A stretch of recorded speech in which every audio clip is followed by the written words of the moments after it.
Are we? Yes. Where are we? Here. Why are we here? Not entirely clear. We are misfits thrust into existence by random chance, with no hints at all as to how we're supposed to make sense of it all. It's immensely bizarre. Here we are. Hello, everybody, and welcome to the Here We Are podcast. Today, I have guest Scott Barry Kaufman with me, and we're going to be talking a bit about his book, Transcend, the New Science of Self-Actualization. And he's written several books in the past. He has tons of great TED Talk and a bunch of great YouTube videos. I just started watching one, Scott, that was about working from home that you made. I found like some 7-minute thing, and you had something on there about tidying up your space and everything. And I watched it just before this, and I'm now looking at this studio, which on camera looks very pristine. And I'm looking around at everything in the background, and I'm like, oh, this is a sad person that lives in this space. You're referring to yourself? Yeah. This person's life is a disaster, is what I'm looking at on the outside of it. As I watched your video about make the space neat and tidy. But anyway, the point is. But what I see, you look like you looks very clean from what I see right now. Yeah, look at this facade that I'm able to put together. And then after this, I hit stop on the record, and then apparently I just live in clutter all of the rest of the time. Scott, why don't you tell the listeners a little bit about yourself? Oh, geez, where does one begin?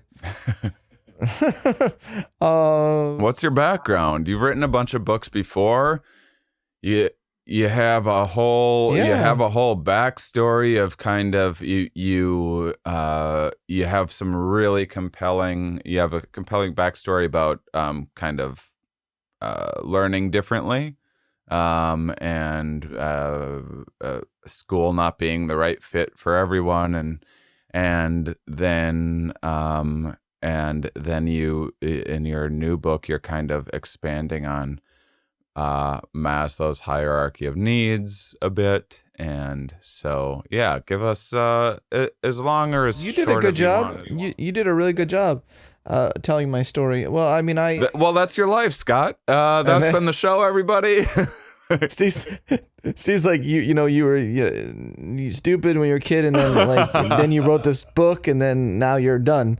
But I'm a humanistic psychologist, so I'm really interested in how we can find a life of meaning and vitality, feel like we're really self-actualizing and live our life to the fullest. You're right, I had some terrible early childhood experiences that made me think that we're not really we're not appreciating the potential in our students, especially the kids in special ed. They're just kids with learning disabilities, and there's all sorts of kind of different learning disabilities. I'm really a big advocate of the neurodiversity movement.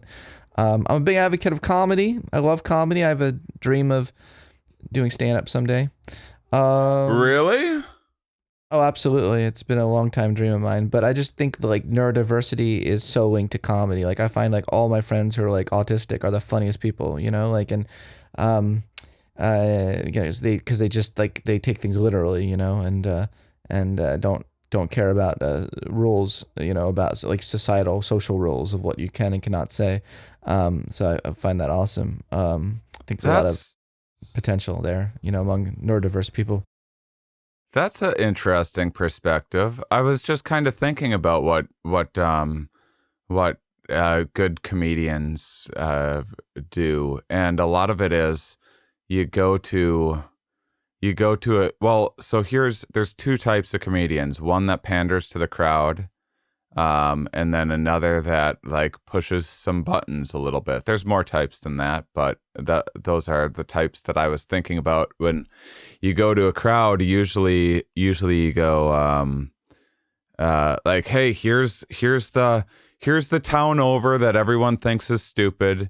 Here's the like wacky street name that everyone in this town knows, and like a comedy club will even have these things on a list for you, like, hey, mention, here's our governor, here's the sports colors that they green, just say green and gold, and they'll just start clapping.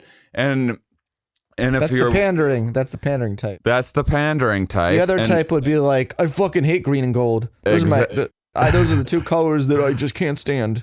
And then, so I get into that area, but then I also be like, hey, why is every town doing this arbitrary thing? Because all you got to do is you go to a truck stop, and if you want the cheat sheet, you just go to like you just go to a big old truck stop somewhere, and you just go to like the bumper sticker and merch section of the truck stop, and you're just like, oh, here's the things. Oh, okay, in this town they're really into rubbing their belly and patting their head, and that's the most important thing in their lives. And then in the next city, oh, okay, this city's into rubbing their head and patting their belly, and they hate the people that are into rubbing their belly and patting their head. So, okay, how do I play with that? Make sure, do I want to pander, or do I want to give them some pokes? And then there's like a level of like, hey guys, do you know that all of that, the patting the belly and the rubbing the head thing is like, that you're going to war over is like rather silly, and then they're like, well, we hate that perspective the most. It needs to mean something. So when you said that like the neurodivergent it is like kind of a natural way of having that alien anthropological view on life, which a lot of comedians and scientists use. That's really interesting. And then I just went off on a whole tirade there. No, I loved that tirade. And I was also a little distracted because you have the biggest hands I've ever seen, the longest fingers. Oh, I do. I've never seen anything like it. It's like the swamp monster or something. A swamp monster is exactly what they're like. No one's ever compared them to swamp monster, and it's so perfect. Did I nail it? Did I nail that? You're not the first person to find my hands distractingly large. No, because it takes up 3/4 of the screen every time you put your hands when up. I move my hands, that's something I need to be very mindful of in this new studio of mine. I'm kind of feeling it. You know, because I've got small hands. I mean, this is just someone talking from envy right now. Well, no, but if you let's see. If you put them closer to the camera, though, what happens? Oh, you know what? That's true. Actually, like I like the fact that like you can like. You know, you can kind of, what's the word? You can amplify. Yeah, but now it's just amplifying how small your hands are. Actually. Oh, I see what you're saying. I thought it was going to make them look bigger when you put that up there, but no, it just makes it that much clearer to me. It's actually better. It's better from afar. Yeah. Hi, everybody. My name's Scott Barry. Do you want to know my comedy stand-up comedy name if I ever do it? It's gonna be Barry. A stand-up comedy. Can I? I'm going to caution you away from this, but you go ahead.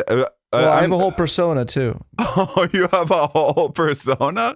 Well, yeah. Present it, and then I'll say I'm going to make a prediction. My prediction is I'm probably going to give you a little pushback, but let's hear it. Well, I don't have the wig and the mustache right now, but hi, I'm Barry Max, M-A-X-X, 2 X's, and I'm a... Oh, no, Scott. Cut. You're not doing Barry Max. Is this a real plan of yours? You do this in the shower? I have bookings. I have a website. I have a website open for bookings, Barry Max. You have...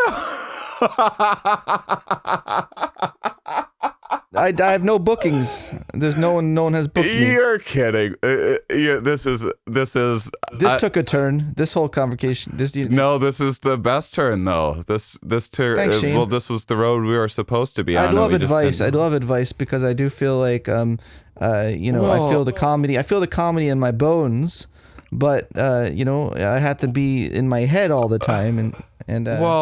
Well, Scott, I mean, I already like you. You're seemingly a naturally funny guy. We follow each other on Twitter. You seemed interesting on there. And, I'd probably just like to talk you out of this, off the ledge. The Scott Max. Well, one, you're picking a pretty bad time to get into the live stand-up comedy. Not a good best time during a pandemic. And then things are my prediction is that after this pandemic, being exceptionally authentic is going to be there's going to be a little more demand for it than there used to be.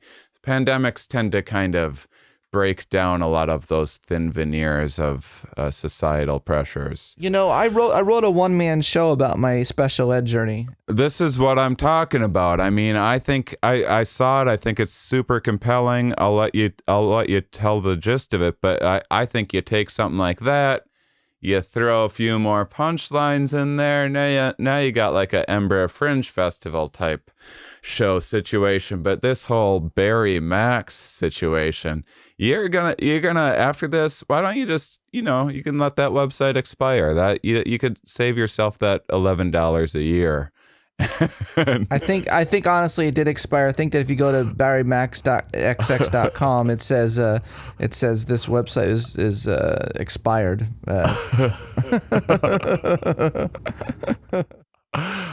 All right, give us the whole thing. Give us the story. Your spiel. The story. Yeah.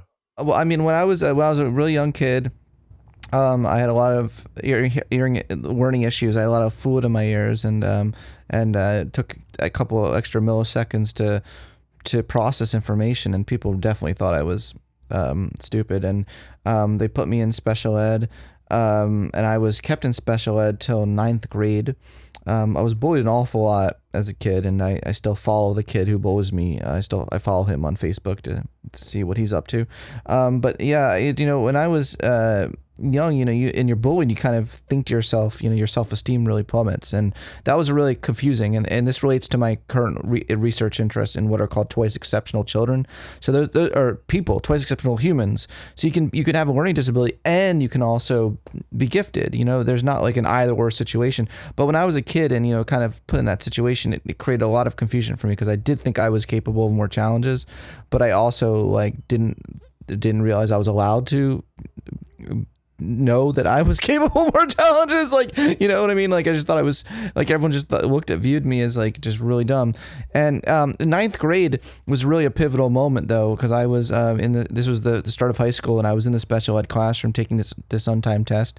I remember thinking to myself, it's untimed by the rest of my life to take it, and so I was just really just not in a rush to finish it. And the teacher in the special ed classroom took me aside after class, and she said I think I see you. And I was like, Petra, I was like, what did she see? I looked to see if my zipper was down or something.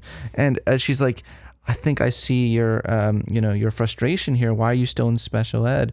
And I realized I had no good answer to that question. And it did quickly turn to why am I here? To why am I here? And really, why am I here? And then I ran to the payphone. I called my mom and I told her I'm not gonna go to special. I'm not reporting back. And it was a big deal. No special ed student in my school district had ever tried to break out of special ed before. This was a big deal. And I had a meeting with the school psychologist and the administrators and everything. And they said their conclusion is they let me out on a trial basis. So they're like, yeah, if you don't get, if you don't do particularly well, we're putting you right back in. I was like, thanks for the vote of confidence. But the fact of the matter, Shane, is that as soon as I got out, and I was just so ravenously curious what I was capable with, I really flourished. Like I went from like a D student to like in remedial classes to like a straight A student in honors classes, like almost overnight, because it was I was like waiting. I needed that. Like I was ready to learn, and it was so exciting to learn. And my senior year of high school, I decided I wanted to get into gifted education.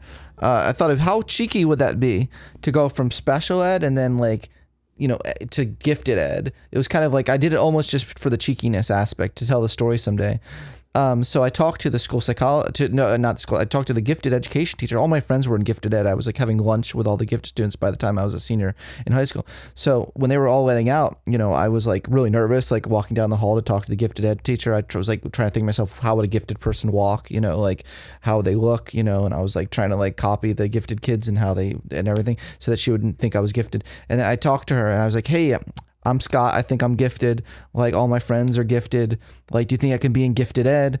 And she's like, oh, well, you certainly look gifted. Like why don't you just I would love to have you in my class. It's just a technicality. Just see the school psychologist and get the official diagnosis. And I was like, no. It was like slow motion moment. I'm like, no, because the school psychologist was like they would look up my, they know my story. I didn't want my whole like backstory, to be known. So anyway, I went to see the school psychologist in high school, and he didn't recognize me as a special ed kid. He just was like, oh, great. Yeah, well, I agree. You look gifted.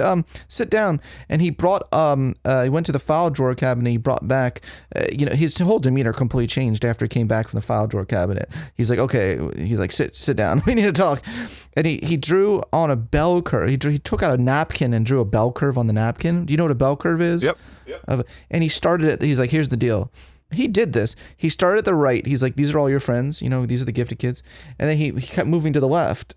And he's like, these are like kind of where the athletes tend to congregate. And then he moved to the right. And then he moves to the left. He's moving to the left of the average sign. And he's like, stop. Like, when is this guy going to fucking stop moving to the left? And he's he stops at the like borderline retarded, like in the classification. And he's like, this is you. And I was like, okay, you're not making my day at all right now. like, thanks, buddy. And he's like, sorry, you don't qualify. He's like, in fact, far from it. We should probably put you right back in special ed. But I was like, I was so angry because in my head, I was thinking to myself, and this is a question that's kind of been guiding all my research to this day, is at what point is achievement allowed to trump potential?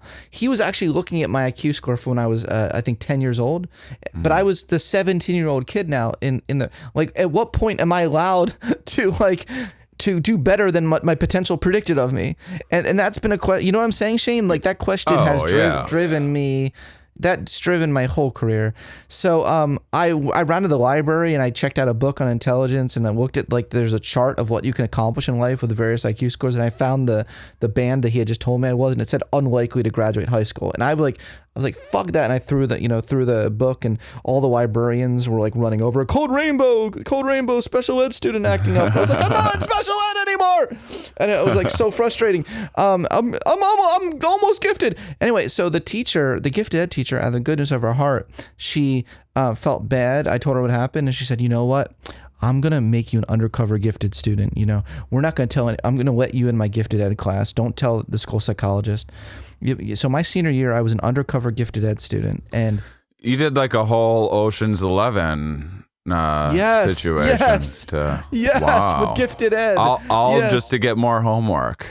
that was the price. I got a chance to read, what was really cool is in the gifted ed classroom, they had Psychology Today magazine and stuff that you could read. Like you weren't allowed to read the good magazines in the other classes. Yeah, no, I get it. I mean, I was always, it wasn't, mine were more, I don't know what they would say, just like behavioral issues or ADHD or whatever the case they tried to give me. I tried to make like a Snoop Dogg reference there, and it was like, I think the next time I try it, I'm gonna nail it. But there it was. But do you have ADD? It fell apart a little bit. That's okay. Yeah, But I guess. And well, yes. Okay, that's just I mean, I've taken the test and stuff. there's no I guess in ADD.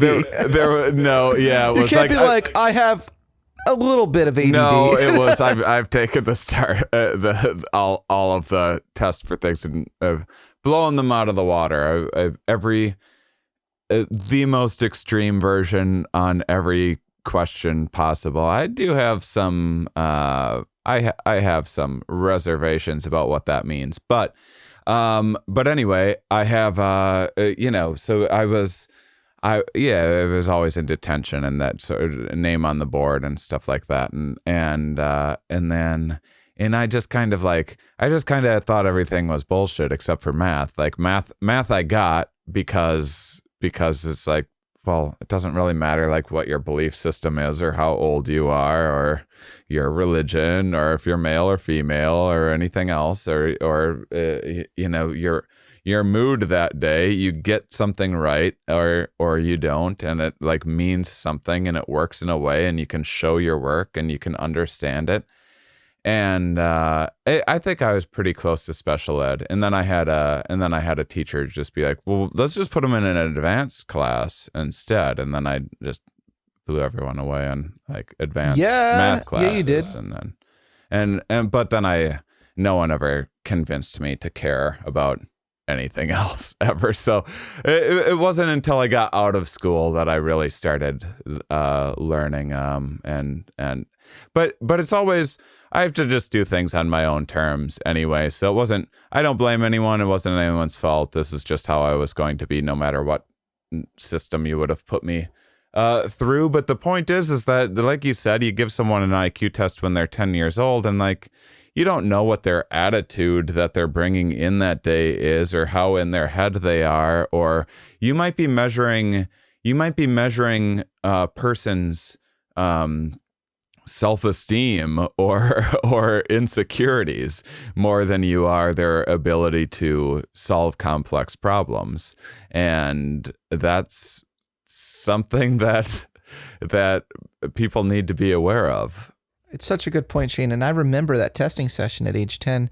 I remember it vividly, and the fact I was so like nervous. Like if you actually read the report, which my parents saved, so I still read the report every night before I go to bed. The report that was a joke, but the report I have read it again, and the report says that I was so like Scott, young Scott or whatever is the psychologists have funny ways of naming people. Boy Scott or something like was clearly anxious and indicated by the profusion of sweat all over, drooling all over the IQ test.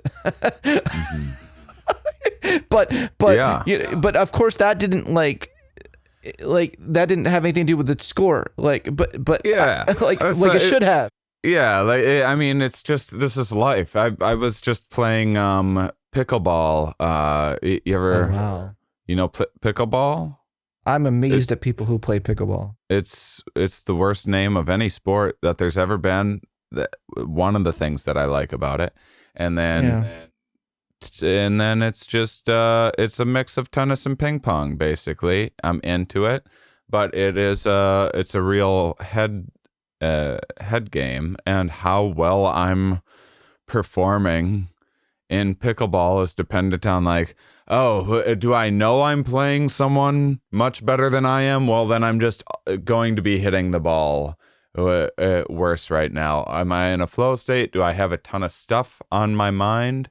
Like all of those things are going to determine the level of skill that I'm bringing to the court. It's like sexual on a given performance. Day. It's like sexual performance. You know what I do is I give it 70% of the time in the bedroom, like all of the time, just as a like I don't try to I'm just trying to do the basics, stick with consistency.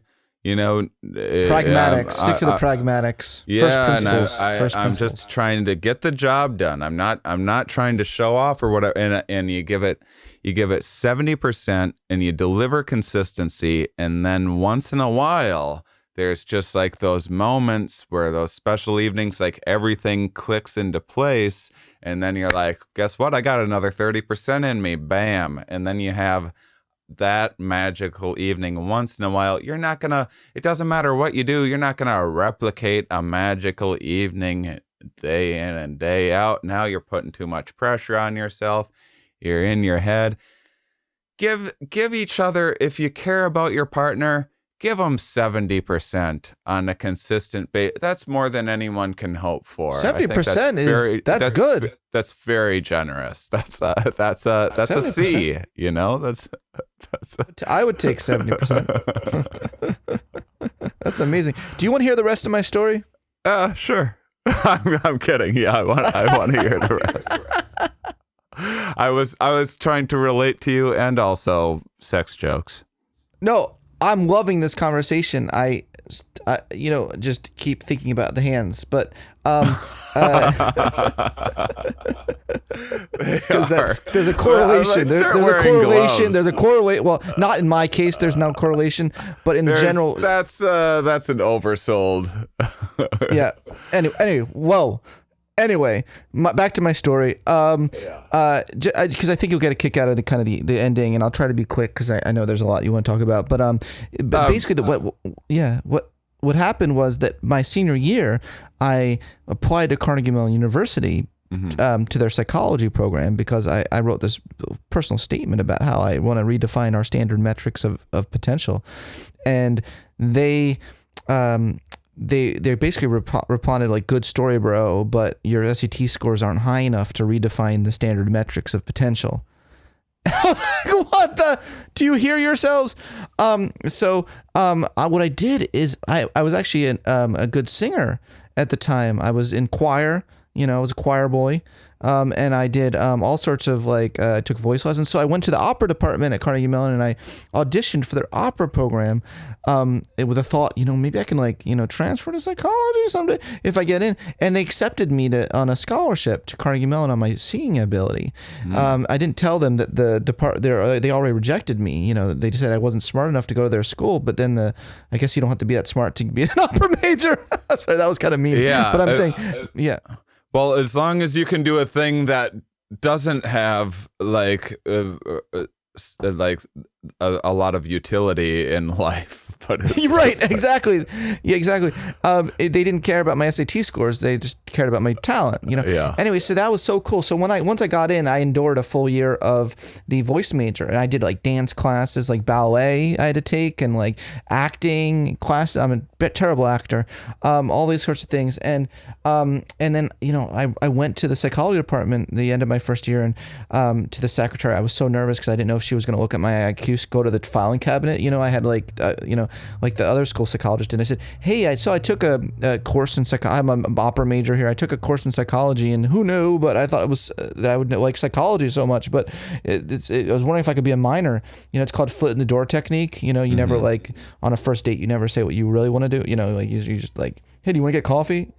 So I was there. I was like, hey, can I be a minor in psychology? Who knows? And she's like, yeah, whatever. She was eating her bologna sandwich. She couldn't care less.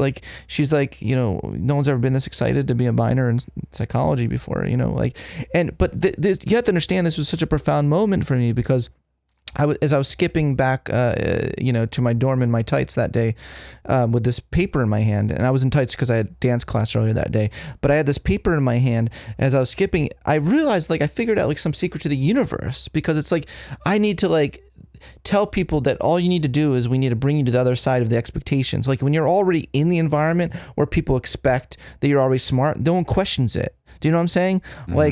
This secretary, whatever, of course you can. You're already here at Carnegie Mellon, and so then I kept wondering, how far can I take this? So I then switched to the major. The following semester I went back and I said I took another course in psychology. Who knew I would want to be a major?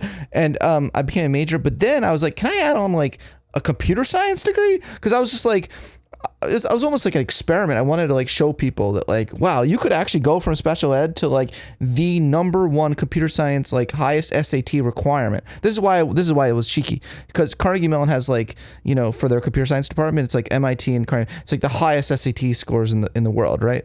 So they're required to get into the program. But I was already there at Carnegie Mellon, so I was like, yeah, I added on a computer science major, and I just thought it was so like interesting and you know, fascinating, like just how much like our expectations of people's potential really limits, you know, like what we actually are getting out of people, if that makes sense.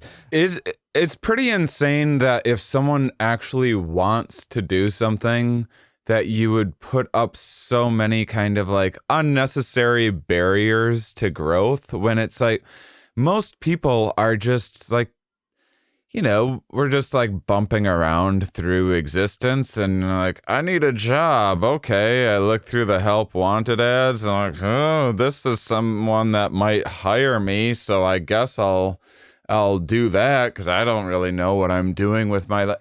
Like, if someone actually knows what they want and what they are going to have a natural inclination to, if you're going to sit and read books about psychology when no one tells you to, when it's not your assignment, when it's just your natural interest, why would you turn away anyone that has that willingness? It's like, do you want like, do you want some like, if you have a company, do you hire someone that like actually wants to do the thing and likes it and wants to be a part of something, or do you do someone that's like just doing it for the paycheck? I completely agree. No, I mean, it's such an important point. I have made a joke.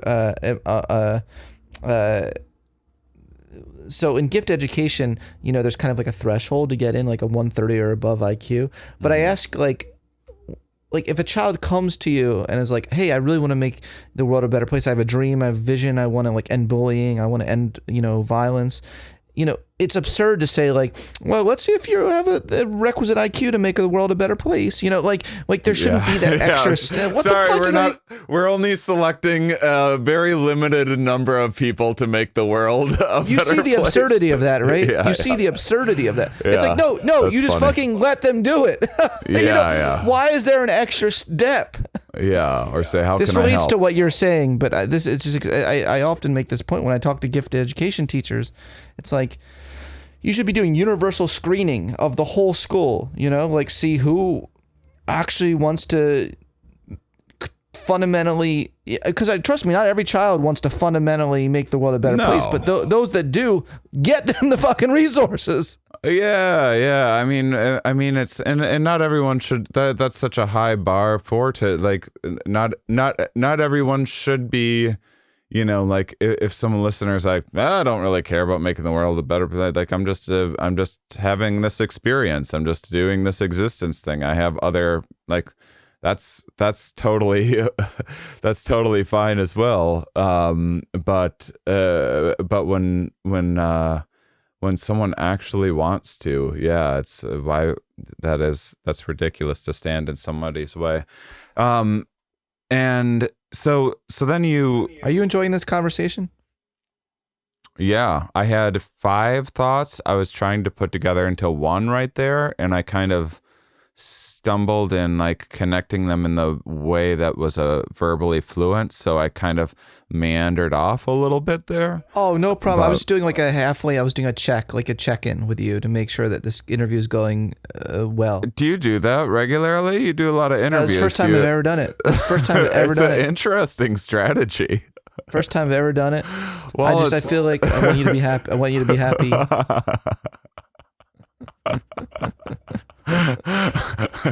Well, I appreciate. Is it because I told you I was living in clutter and all that, making sure that I'm okay? So from these humble beginnings, you upset the norms and create. I actually like the version of the story where you do look at that report card or whatever every day and you're like, I'll show you. That's how they show your life in the movie, like I know. a very dramatic. But you went on to I don't know, what do you call, you kind of broke apart some of the old ideas of Maslow's hierarchy of needs, things that were great insights that got us probably where we needed to go when they had there and had a positive impact on the world. But with all those big milestones like that, we always want to kind of like break them apart a decade or two later and see if there's ways we can improve upon them. And that's what you're kind of doing with your book Transcend, in a way, right? Yeah, absolutely. I can give you just a quick sort of evolution of my thinking, because my first book, major book, I wrote some academic books that I don't like talking about, but the first major book for the general audience was called Ungifted: Intelligence Redefined, and that was really the one that I had wanted to write my whole life, and it told my personal story, but also had a new definition of intelligence called the theory of personal intelligence, arguing that just knowing someone's ability level is not enough for their assessing their potential or their possibilities. You really have to see how engaged are they, and are they moving towards their personal goals? Like, are we actually listening to their own dreams and desires and things like that? So that was a kind of an expansion of our thinking about intelligence. And then I got into creativity work, and I did wrote Wired to Create, and it was all about how the creative mind is different than the intelligent mind sometimes. In fact, the two things are can be opposites. Sometimes, like, the really hyper intelligent rational person is not capable of divergent thinking, and thinking of like lots of different crazy ass ideas and then connecting them in a creative way. Mm-hmm. And then in this latest one, Self-Actualization, I really was interested in the broadest level of human potential. Like, what's the highest ceiling? What do we got as humans, And I mean, it's not like we have the ultimate answer on that, but this notion Maslow was talking about transcendence towards the last couple of years of his life. Abraham Maslow, who a lot of people attribute his theory, hierarchy of needs, self-actualization, he really argued that self-actualization wasn't the highest human motivation, really was transcendence. Mm. And how are you defining transcendence there? Okay, so I distinguish between in my book I distinguish between healthy transcendence and unhealthy transcendence. So let me start with unhealthy transcendence. So the kind of like the gurus who like say they've transcended and then they like molest everyone in their parish or whatever, in their like thing. Like, to me, I would argue that's not like healthy transcendence. Like, there are a lot of people who abuse their position of power, or who have they're doing their spiritual practices to resolve some unmet need. It's not for the genuine motive of transcendence. So the way Maslow put it, it's like pseudo growth rested on a faulty foundation, or I call it pseudo transcendence. It's resting on a faulty foundation of unmet needs that have not ever, maybe the need for self-esteem, or the need for connection, need for mating, etc. There's, like all these needs. Healthy transcendence to me, and I'll tell you how I define healthy transcendence. It's the harmonious, healthy transcendence is an emergent phenomenon resulting from the harmonious integration of the whole self in the service of realizing the good society. Mouthful. Told it that was a mouthful, right? I feel like I lost you. Say it one more time. It's a lot. Healthy, but I'm happy to break it down. Healthy transcendence is an emergent phenomenon, so it's something that you shouldn't shoot for it as the goal in itself. Let it come about naturally, as a byproduct of integrating your whole self, making sure that all the different parts of you are working harmoniously. There's not one unmet need that's kind of like taken over the rest of you, in the service of getting outside yourself, contributing to the good of society. Well, I mean, I'll say that usually, and why I kind of drifted off into space a little bit there, was because whenever these kind of topics come up, I tend to default my thinking toward I think that when those gurus that you talk about, whether it's enlightenment or transcendence, I think it's like they're treating it as if it's an asset that they possess, that they have this scarce resource that they possess that you can possibly get to, but you'll need to give them a number of things, rather than just kind of an ongoing process of like neither of us are going to attain enlightenment in this conversation. Well, maybe it'll happen like right at the end. We're like, well, who knew? I guess if you jinx yourself into the other way, but we become more enlightened through having, through each day, through trying to attain growth, through trying to learn from one another. It's a process that just continues, and it's a path that you're on, rather than some final destination that you'll get there and you're like, and now I possess that thing, and here we are. That's the way that I think about it. That's right. No, I think they're spot on. It's a process. It's not a destination. It's a direction. Right. So why don't we have a solid 30 minutes, if you do anyway, I would like to, could we break down can you break down sort of the outline a little bit? Yeah, can we break dance for 30 minutes on a thing that most people are just listening to? That would be. I used to be a professional breakdancer. You used to be a professional breakdancer? Yeah, for about 6 months. For 6 months of your life. In England. What's all right? So first off, you start doing breakdancing, right? You're in your house, you're practicing breakdancing. You find yourself getting better at it. You spin around on your head, and you're like, well, I got to show this to some other people. You show it to some friends. They're impressed, right? And then maybe you're at a party sometime, and there's the dance floor and everything like that. You're at some wedding, and there's the dance circle, and everyone's awkwardly doing some weird polka dance or whatever. And then you just start spinning around on the floor, and that's this whole show. And man, to feel that energy, that's really something. And then what's the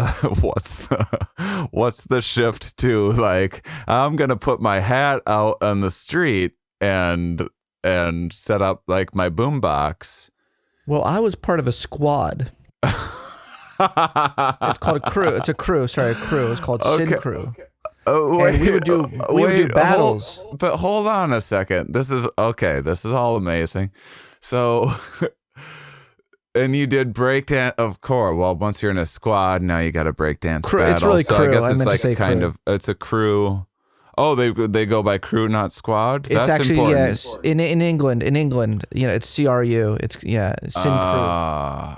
Yeah, that's an important. I don't want to have a cultural faux pas with the breakdancing. You don't want to mess the whole rift between the Brooklyn and the England. Right. So I mean, I guess it depends on why you're into breakdancing in the first place. But yeah, now you got your crew, and now there's going to be other crews. So yeah, so then you're going to have competitions. All this makes sense. Why do we do anything? It's to attract mates.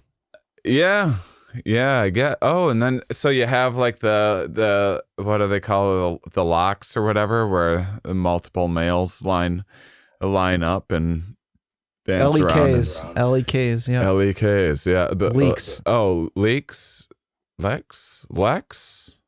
I'm actually not 100% sure how to pronounce it. I think they're Lex. Well, that's very honest of you. So how did you find your crew? Well, I was attending Cambridge University, and I just happened to sign up for a hip-hop dance class, and little did I know that I would love it so much. And the teacher thought I was good. Can you believe it? Can you believe this? That would be good at breakdance, at hip hop dancing. And she's like, hey, so I'm head of a whole organization, Synchro. Do you want to like do stuff with us? We went to like schools. We did performances at like schools and stuff, like elementary schools. We did a rendition of Sexy Back. It's really weird now I think about the whole thing, but we did a rendition of Sexy Back, and I was like the lead. I was the Justin Timberlake. I was the Justin Timberlake. I know. This whole thing went off in a direction.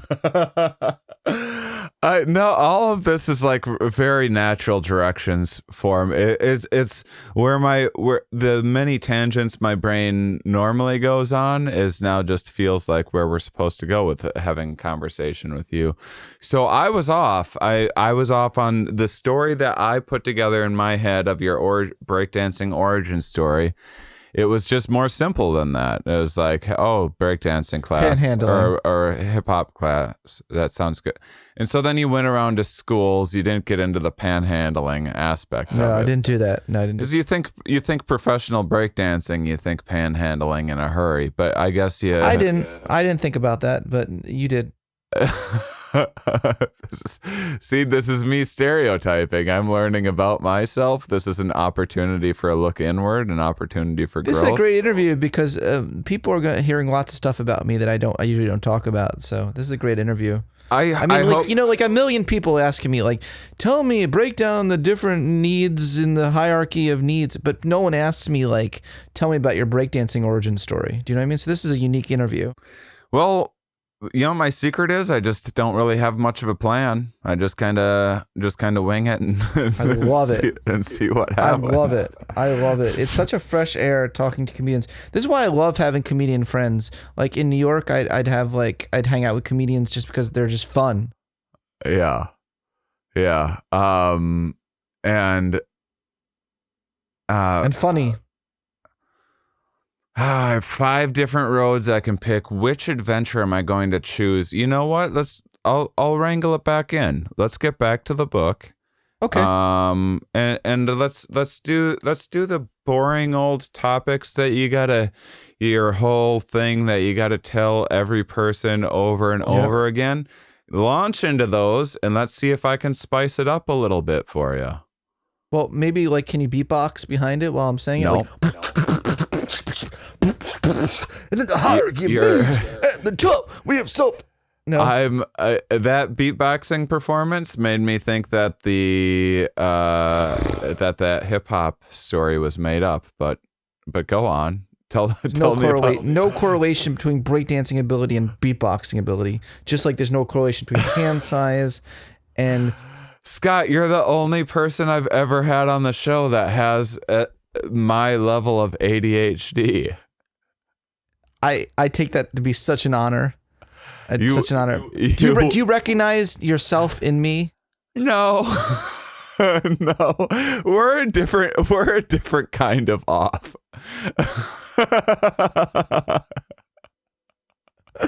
We're like it's the same coin that we're kind of on, but it's two sides of it. Okay. Yeah, I have like more of a rebellious cynicism. You got like a hopeful goofiness side of it going on a little bit. Yeah, I see. But hey, do you do editing at all for your podcast, or do you just kind of let it all hang out? It depends. I mean, I can edit things, but this is going wonderfully. Yeah, I mean, no need. But I can. Yeah. Do you want me to break down the hierarchy of needs? Yeah, absolutely. Okay, I'll put on my serious hat now. So Maslow never drew a pyramid. It turned out. Well, I have a lot of dandruff. Holy shit! I did that like whole like think. Anyway, Maslow never drew a pyramid. So that's a misunderstanding. There's no pyramid of needs. I have this metaphor for life that a sailboat. And the sailboat metaphor, I think, is a better sort of a metaphor for human needs, because we're all we need to like integrate ourselves. So we need a whole operating unit, and we're all traveling in the unknown of the sea, the vast unknown of the sea, and we have the boat. If the boat's not secure, so we don't have the needs for safety, the need for connection, the need for self-esteem secure, we won't go anywhere. But just having your needs secure is also not enough to go anywhere. You need to eventually open up the sail and be vulnerable against the winds, against the waves that can come crashing down on all of us at the same time. Even though we're all going in the boat in our own direction, the waves can come crashing down on us. But when you move you're fully moving with a spirit of exploration, love, and purpose in the sea, of the vast unknown of the sea, you have this vision, this vision of the future, this vision of like, what is the island that you're moving toward? And that there's going to be a lot of impediments along the way, but you're never going to grow if you don't get outside your comfort zone. If you don't do that exploration, there's so many things I try in my life that I totally suck at, but I just love exploring and seeing what I'm capable of. Ninth grade, when I took myself out of special ed, I was so curious. What was I capable of? I had no idea. Prior to ninth grade, I was just there was no sense of identity, no sense of idea of possibility. For me. So being able to explore is a wonderful thing. I think we should all do that more. Well, so what do you think the do you like the sailboat? Average? What's that? Do you like the sailboat metaphor? Oh, are you checking in with me again? Yeah. Well, let's see. Do you want to pick it apart? We could. I mean, no, I don't really want to pick it apart. I just want you to say that you liked it. Yeah. Yes. Yeah. In the main, as they say in England. Yeah, I like the sailboat metaphor quite a bit. I mean, do I have a better one off the cuff? No. Could I think of one? Maybe, given the time. So within this, where do you think that the average? So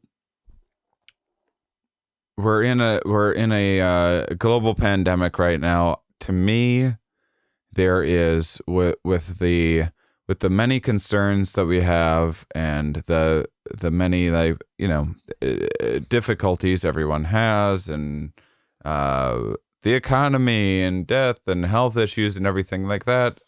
There's also a lot of opportunity to, I mentioned earlier, kind of re-examine our lives a little bit. A lot of people are kind of reassessing things. They're being confronted with their own mortality more than they are used to.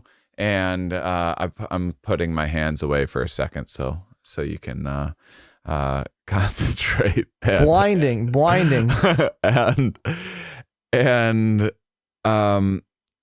And I just think that this is a real opportunity for people to grow a lot, and maybe faster.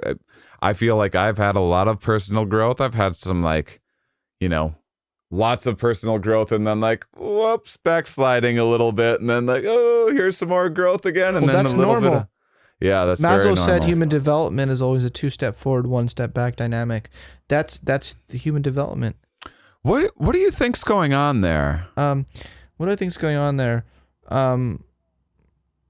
Well, we have competing forces. We have inner conflicts, and that's Right. just to be human.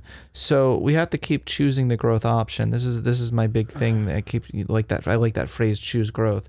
But we will constantly be having forces externally as well as internally that get in the way. If we Right. get particularly hungry or we're craving chocolate, I took a huge step back from that diet tonight, and that's okay. I mean, there is something about being human that just doesn't ring true with these superhuman biohackers, these people who everything has to be perfect. I'm so happy you're saying this. Yeah, man, those guys are kind of everything's Well, first off, it turns out that during a pandemic, what I find out is everything drives me crazy. But first and foremost, pseudoscience and it's the dressed up like snake oil of the day, where like the person comes by and they're like able to, and they have a ball with static electricity and they bring it from town to town, and people are like, wow, how did that happen?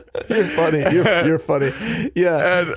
And that stuff is just like, it's, I think it's just like another thing. And it's, it's like most self-help books that you find. I find that most self-help books are helpful in that if you are reading it, doesn't matter what it says, you're probably just being more motivated in your regular life, because you're like, well, I'm reading this self-help book right now, so I'm committing to this intention to live a better life, and then you do, independent of the stuff that it normally says. And this is why I'm excited about kind of having I've been trying to get guests on that have, like, we did like a kind of anti-diet diet book recently with a evolutionary anthropologist, and this is like why I thought it would be great to have you on, and it's because it's a lot of this stuff is packaged with like the flashing lights and not some of just like the basic kind of scientific understandings of, and it's the complexity of it makes it look really fancy, and then it also makes it impossible for people to like pin down what's working and what's not. So yeah, you can't it's a mix. say like, if it was all bad, see, that's the thing where they get you. If it was all rubbish, I'm in my 𝕊𝕐𝕦𝕤𝕪 mode right now. If it was all rubbish, then it'd be easy to dismiss the whole thing. But there's some good mixed in with the bad, and I like some of the work going on in the biohacking community. Some of it's interesting and grounded in some scientific research, but then some of it's like, what the hell? You're like, how are you making that claim? Yeah. Mm-hmm. Yeah. So, all right. I want to this 2 steps forward, 1 step back. This is something we all do, and actually, now that I think about it, I beat myself up so much for that 1 step back without realizing, like, a lot of people aren't taking the 2 steps forward, but I take them all the time. Self-compassion. You need more self-compassion, Shane. I mean, I certainly do, like, no doubt about it. But there's also something about having a real critical eye in life that gives you very good, particular taste. And I have a real eye for quality. That's why you invited me on your show. I did, and so there's just like, when you have a critical eye, and then you put that in on yourself too. It's like, I don't like. It's not always pleasant, but it can be helpful. But so back to this 2 steps forward, 1 step back. I think that sometimes, so there's a couple problems. There's the taking the 2 steps, which is wow, that seems like a lot of work. There's a lot of anxiety, or in my case, depression a lot, with like, sure, I could take 2 steps forward, but what path do I want to take those 2 steps forward on in the first place? Because once I start walking down that path, that could be the next 5 years of my life. I think about 5-year plans, basically not every day, but damn close to it, at least once a week. I live in a 5-year plan world, not longer than that, not shorter than that. I have 5-year vision. This is like, what I'm doing today is for 5 years from now, always. Wow. And so that leads to me like having reservations sometimes about taking action. So that's one thing. But then the other thing is, and here's what I'm wondering if you have any insight on, or I mean, all of it. But the other thing is 2 steps forward, I start getting some wind in my sails, and now I'm like, I guess I'm just coasting from here, and I start kicking up my feet a little bit. I take the foot off the gas, and I start telling myself stories like, "Ooh, you deserve a little treat. Maybe you should binge watch a new show," or something like that. It always ends the same. I always hate that I'm not against TV, but I do think binge watching things can be pretty unhealthy, and certainly is for me. So I threw a bunch at you there. Pick apart any of that you like, and maybe apply some of the lessons from your book to it. Well, there's a deep, profound truth there, that the more, the neurons that fire together, wire together, the more we start. Sometimes it's best to not even open up certain doors.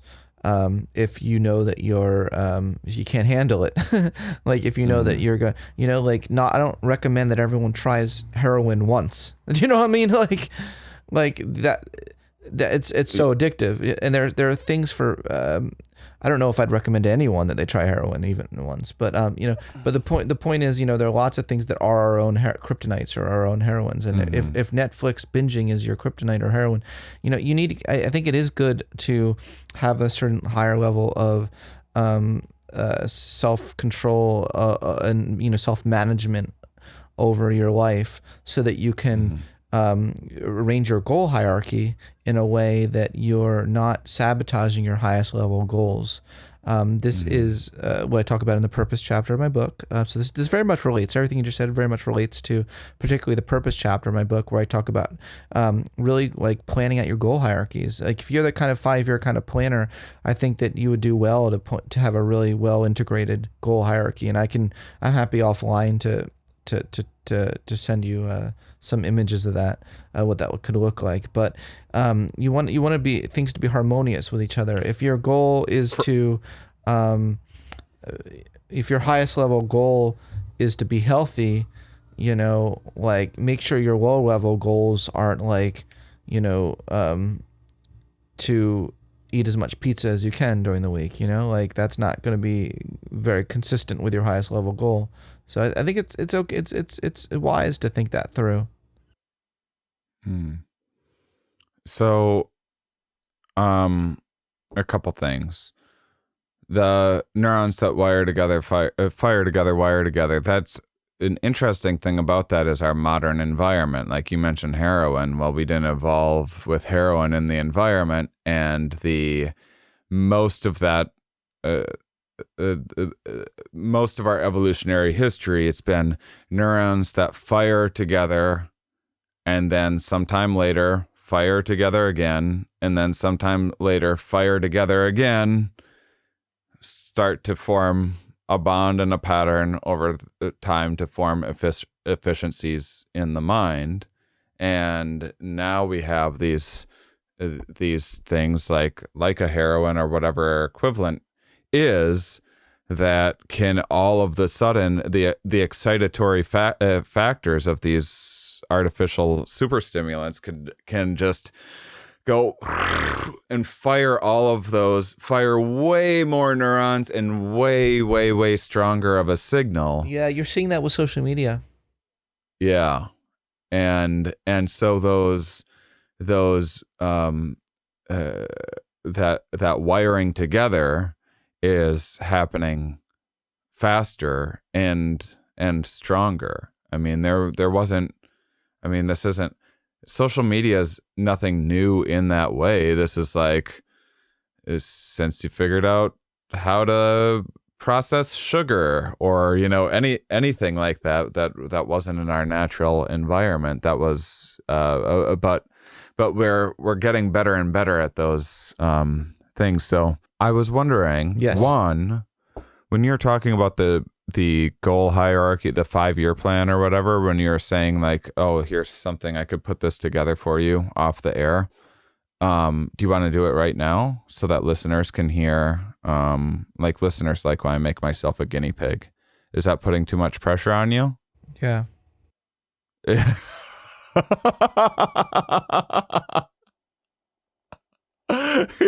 Yes, it is. It is.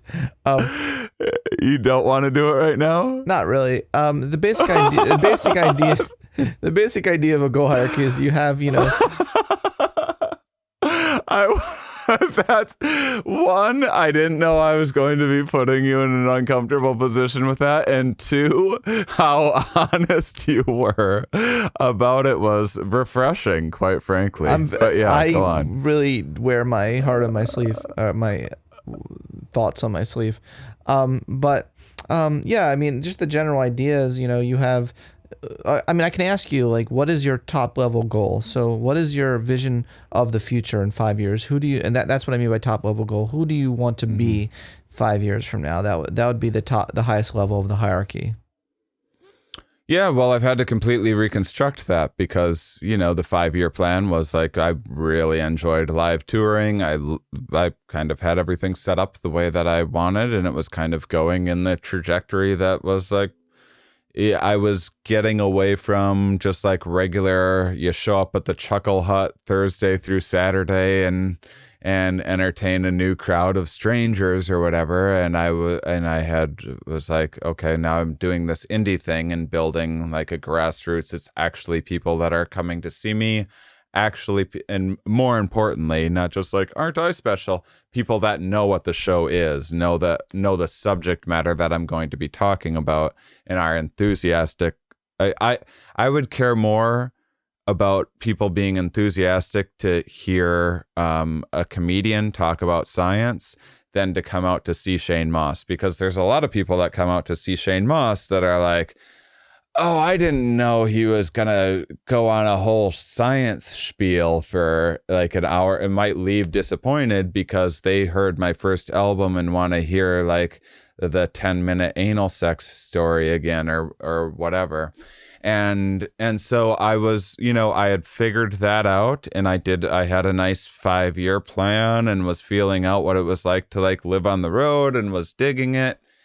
And then that live touring is foggy for me, not just with COVID, but what the restructuring of the economy and venues that will start up and shut down, and what exactly live comedy will look like in the foreseeable future is a little foggy and kind of not worth my time to think about right now. And so many unknowns. Jeez, so many unknowns. Too many. And for what? Like it's not like I didn't do stand up to like make $1 million. I did it because I loved doing it, and I could make enough to pay the bills and keep on growing an audience. And I never had any inclination to like make a TV show or anything like that.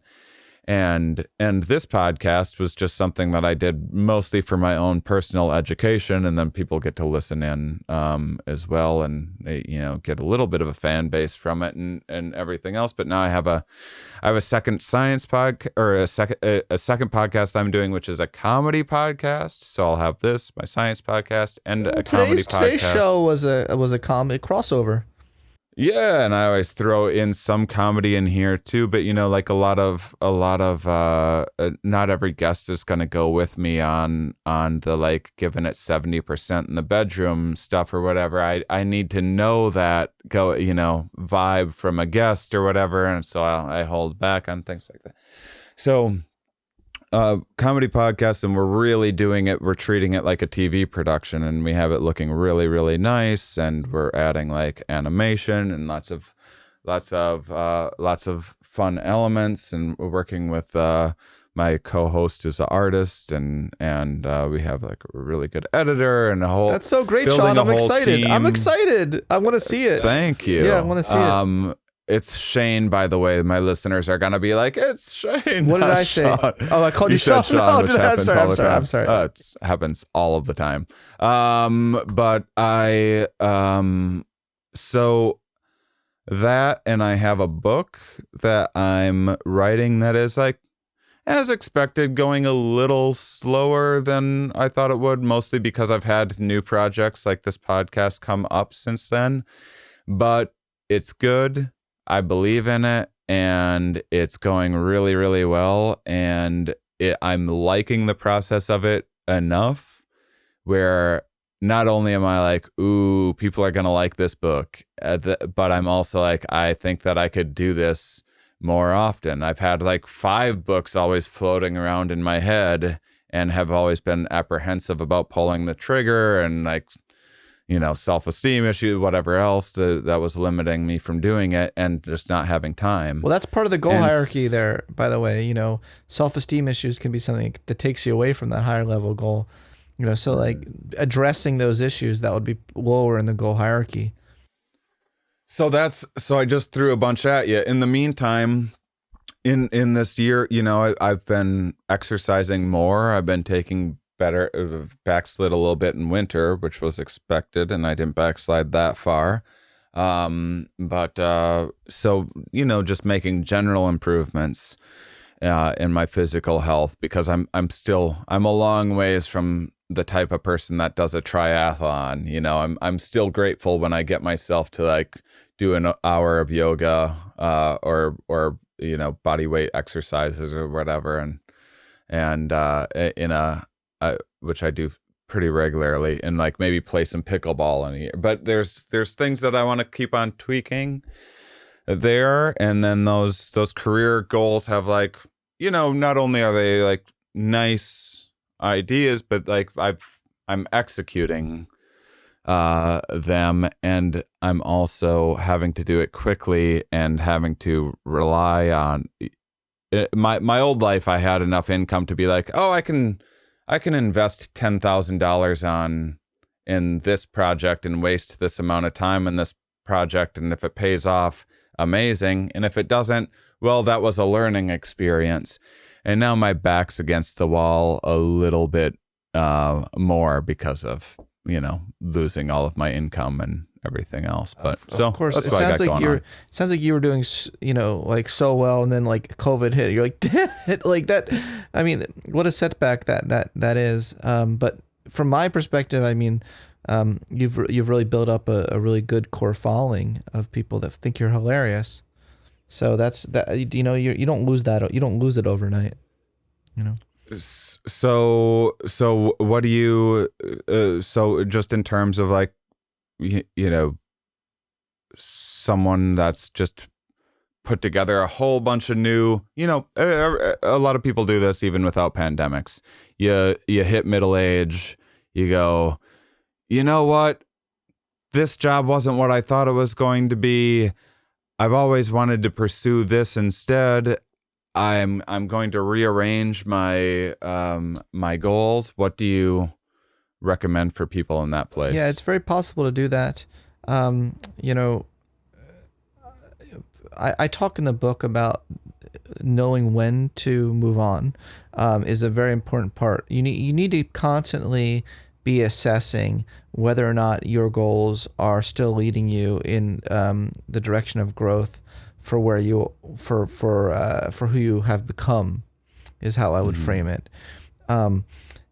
And there's no shame in choosing different growth goals. There's actually shame in rigidly sticking with goals that are no longer right for you. There's the shame, Maslow has a wonderful quote: what's not worth doing is not worth doing well. is a Maslow quote.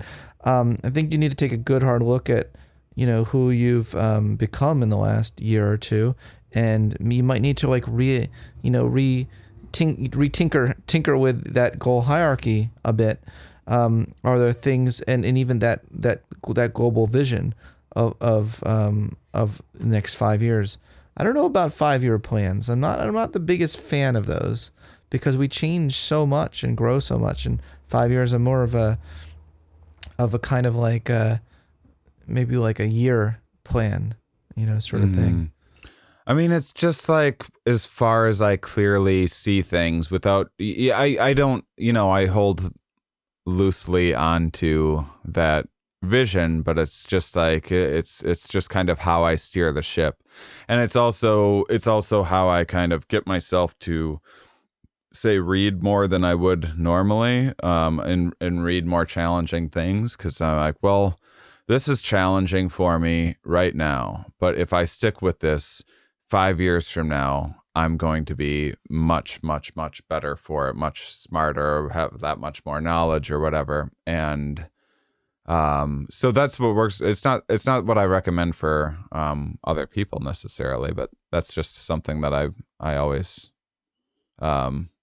it helps me organize my ideas. That's great. I mean, the way the hierarchy works is you have different levels of abstraction, and you can kind of design. It's good. The good thing is you can intentionally design the life where multiple areas are all feeding into that higher level goal. That so you're just not wasting your life. And that's really the key here. Is that you're. You've intentionally designed, like if the top level goals be healthy, like your sub level goals, are exercise related goals and mental, habits kind of goals, and you might have other kinds of goals. And then underneath each of those, you have more specific if then rules, because there are a lot of things we don't want to do.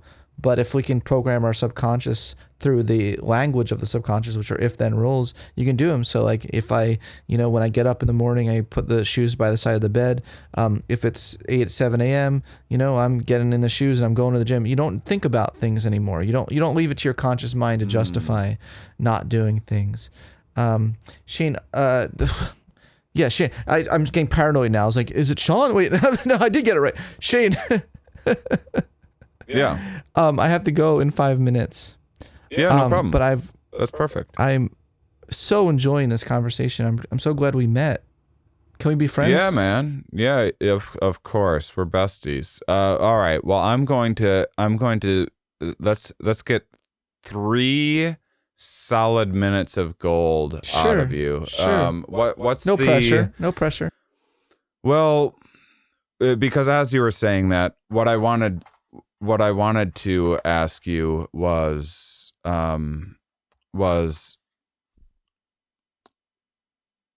it's so hard for us to in the moment break a bad habit and start those new environmental kind of engineering things that we want to do, so we don't need to think about every step in our life and we're stepping in the right direction. But it's much harder living with those bad habits, but not on the day-to-day, just on the long term. So how does the human mind kind of rectify that? Just kind of living each day with intention a little bit. And well, this is very much what Maslow called the Plateau Experience, and becoming comfortable in the Plateau Experience. Because we can get addicted to the peak experiences. We can get addicted to those, those amazing highs of when we accomplish something, and or we have this grandiose, transcendent experience, this mystical experience. But we need to become more comfortable with finding the miraculous in the everyday, and just having continuous newness of appreciation for the things you keep seeing every day. I mean, that's how we get through the day, even with these longer term goals, and do keeping the longer term process in mind in the 2-step forward, 1-step back dynamic. Like if you had a day where you didn't make much progress, or you didn't even make any progress towards your 5-year plan, not showing yourself some self-compassion, and then keeping the broader goal in mind. I mean, some of this stuff seems maybe just obvious, but it's stuff we have to remind ourselves of. I think it's very important, and I do with my clients. I do coaching, and it's amazing how just reminding clients of certain things that we intuitively know to be true, but just hearing them again and again can keep us can keep our morale up, because there's a lot of, we're going to have days where our morale is down, but we just have to remember it's not like it's, we've returned to the bottom of some sort of pyramid. We didn't like fall and tumble all the way to the bottom, because we had some setbacks, or we went through periods of time where we didn't make a lot of progress, because spurts can happen. You can have 2 months of no progress, and then you can have 2 days where you just take it to the next level. So we have to be open to that possibility.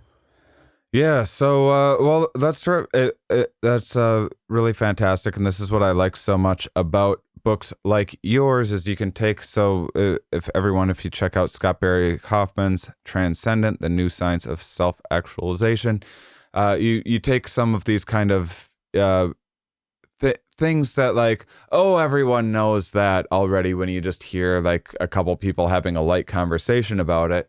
but when you kind of actually read it broken down and phrased in new ways that you haven't thought about before, that becomes the difference between kind of intellectually knowing something and then integrating it and like feeling it and having it be a part of our identity and a part of our being. And so that's why I recommend getting Scott's book today. Thank you, Scott, so much for joining me. Shane, I'm glad we finally got a chance to do this, because I love talking to comedians who are, I mean, there's not a lot of them out there, but I like talking to comedians who also are nerdy, really care about science. You're occupying a really, truly unique niche that I just adore it. So let's stay in touch, Yeah, absolutely, man. Thank you. This is really terrific. I'm glad that we made it happen, especially after having to. We were supposed to record this the day of the insurrection, and we were both like, hey, we're going to watch the news instead. So this is a historical moment. So let's postpone this a little bit. We're like, yeah, do we want to do that? Do we really want to do that? But it's kind of funny. Like you put two. Like, we're an interesting combination because you put two people with ADD like characteristics. I don't like the labels, but characteristics who are both, a bit cheeky and both love science together, and this is what you get, folks. This conversation. Yeah. So yeah, it's really fun, man. I had a great time. So thank you for joining me, Scott. Thanks, Shane. And thank you, listeners, for being such wonderful, curious people. We'll talk with you next week.